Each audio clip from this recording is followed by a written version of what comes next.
Welcome to Movie Recall. In today's video, we'll be going through the 2016 movie I'm Not Ashamed. Well, it's time to recall. Let's get started. Turn on subtitles and spoilers ahead. The movie starts and we see a girl talking about how she is really troubled, and the scene then changes and we see a scene from 1999 where we see the biggest school shooting to take place in the US. This shooting takes place at Columbine High School. The police are now looking for the reason behind all the violence that took this entire suburban neighborhood and the whole school apart just weeks before the graduation. The scene then changes to an 8-year-old girl named Rachel who is painting something on the whiteboard. Later that night, Rachel Joy Scott witnesses her father leave her family in the middle of the night. Her mother then struggles financially and encourages her children to pray for financial help. Rachel begins to become more spiritual in embracing her Christian faith. By 1998, Rachel is a sophomore at Columbine High School. Rachel is sitting with her friends and she is upset because she has not been able to become a popular girl at the school. She is also upset about not having picked up to play a role in a drama. They then go on to talk about a boy named Alex because he is of course popular and pretty hot, as one of the girls describe him to be. Rachel says that Alex would be perfect for him, and her friend goes on to say that she will help her make Alex notice Rachel, but she is going to have to change her looks. That night, she goes on to sneak out of her room window and goes out with her friends Maddie, Gabby, and Celine. They go to Alex's place where he has arranged a pool for them.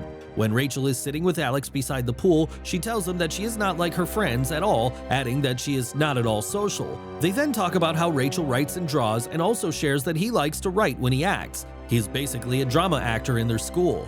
They then go on to bond over some spiritual stuff, and Alex tells her that he too is spiritual. Later on, he invites her to get in the pool with him and she obliges. Later on, when she is on her way home, she is really excited. However, when she sneaks back into her room, she finds her mother waiting for her. The woman notices her daughter wet and asks her where she's been. The mother is really worried upon the realization that her daughter has started sneaking out of the house in the middle of the night, and Rachel is told that she is going to be grounded for the whole summer. Rachel's mother sends her to her cousins in Louisiana. There, she spends her time on a farm that belongs to her aunt. During her time there, she gets to talk to her cousin who motivates her to give her life up to Jesus and she will find peace. She does not have internal peace and she is desperate for that, so she starts going to the church on a regular basis. Her aunt gives her a diary and tells her to write down her thoughts on it as it will help her. At the farm, Rachel starts enjoying her spiritual life. Her whole summer goes by just like that, and she makes her way back to school as a completely changed girl. She sees a boy named Austin who has Down syndrome, and all the other boys keep bullying him. She is nice to Austin too. We see another boy named Brian Riggs talking to Maddie, and he goes on to tell her that he is going to have a house to himself during the whole season, adding that they are most welcome to join him and the boys there. Maddie tells him that she will be there. Rick and his boys then go on to bully another boy named Eric who threatens to kill them. Later on, Rachel sits with a friend named Kevin who goes on to tell her that she has to make her peace with how the world is. If these people are not going to change for her, she however says that she wants to change the world.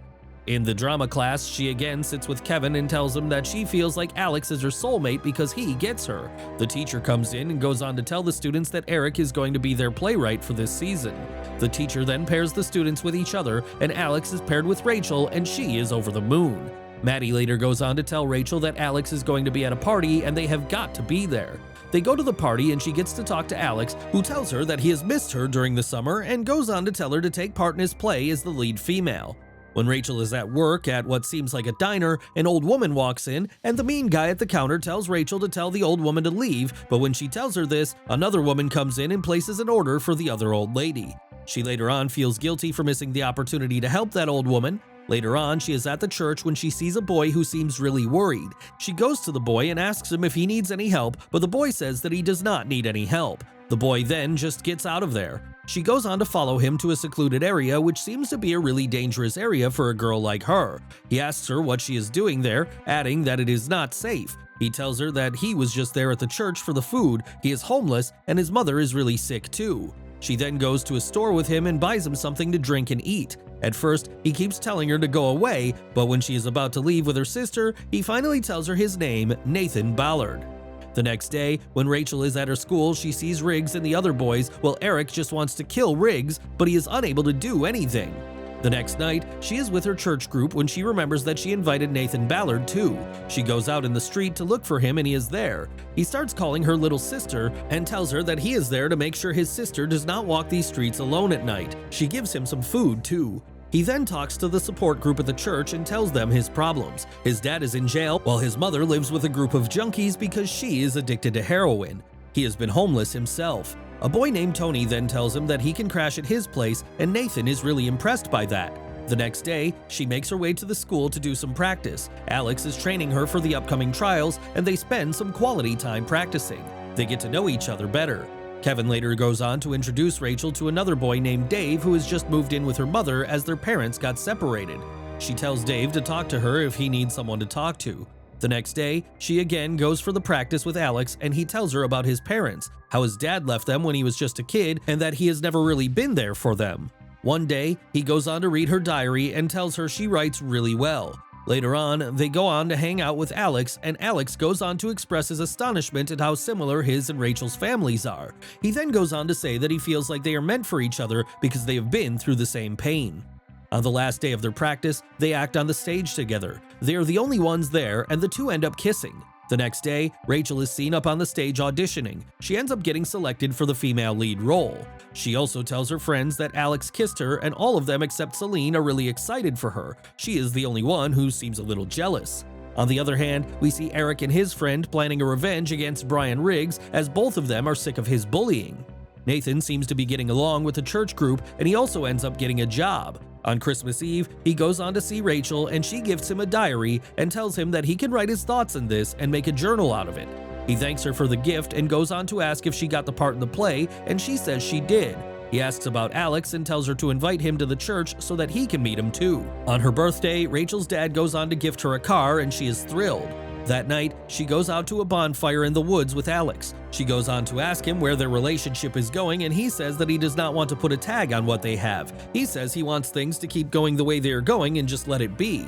She then tells Alex that she thinks she is ready to take it to the next level. She and Nathan, on the other hand, keep sharing some stuff on the spiritual front, and he tries to help her whenever she feels down. Larry, her stepdad who gifted her the car earlier, finds a beer bottle from a party in the car, and Rachel loses her right to the car. That night, she goes to see Nathan and he goes on to gift her a very nice locket. They then get to talk about Alex, and she tells him that Alex does not know where this relationship is going. He then tells Rachel that he might be taking advantage of her, adding that she is being stupid. Nathan even goes on to say that she deserves someone better, but she gets really upset at this. She says that Alex is better because he is the first person who actually wants her, and after that, she storms out of there.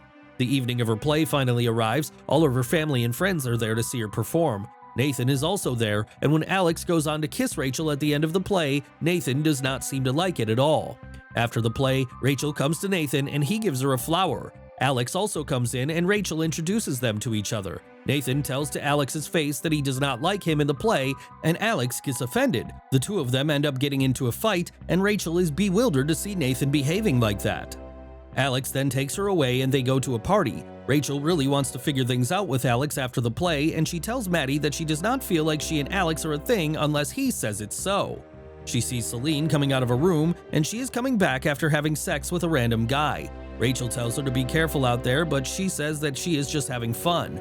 Later, she tells Alex that she wants to go outside to talk to him, and the next thing we see, they are making out in a secluded area. He wants to have sex, but she stops him. She makes it abundantly clear to him that she wants proper commitment, but he does not give her a proper reply. He again tells her to just be in the moment, but she leaves. Later, she asks Celine if she has seen Alex, but Celine says no, and Rachel starts looking for him. She catches him making out with Maddie. She then begins to be bullied more often by others and even considers suicide at one point. However, with Nathan's encouragement, Rachel turns back to her faith and inspires other Christian students to not give up hope despite being bullied. Eric and Dylan, on the other hand, keep planning their revenge on the school. One day, Rachel tries to help Celine with family issues but is rebuffed. One day, Kevin goes on to ask Rachel if she is back with Alex, but she tells him that he is with Madison now. He goes on to ask her to be his partner for the prom, and she says yes to it. Alex tries to reconcile with Rachel. He goes on to say that he wishes it did not go down like that with them. She tells him that it hurt her a lot. As he is talking to her, Madison comes in and takes him away. Rachel tells Madison that she misses her, but Maddie gives no response and leaves. Later on, she is with Nathan when she goes on to say that she does not see herself getting married or going to college for that matter. We then go on to see Austin in the hallway. He runs into Brian Riggs and his boys, but this time they do not bully him at all. They rather teach a lesson to the others who try to bully him. Brian then tells Austin to join their group. On April 20th, 1999, Rachel reconciles with Madison and the two make plans to hang out the next day. At lunch, Rachel has an emotional conversation with a fellow student, Dave Rogers, about family issues. Rachel calms him by saying that everything happens for a reason. Just then, Eric and Dylan come out of the parking lot and begin shooting at Rachel and Richard Castaldo. Richard is knocked unconscious while Rachel struggles to get away. Eric and Dylan corner her, and Eric asks her if she still believes in God, and when Rachel tells him that she does, he shoots her. The assailants then storm the school, killing 11 other students and one teacher before taking their own lives. In the aftermath, U.S. President Bill Clinton addresses the nation that the prayers of the American people are with Littleton, but also says that citizens must do more to reach out to our children and teach them to express anger and resolve their conflicts with words, not weapons. All of Rachel's friends pay tribute to her after the shooting.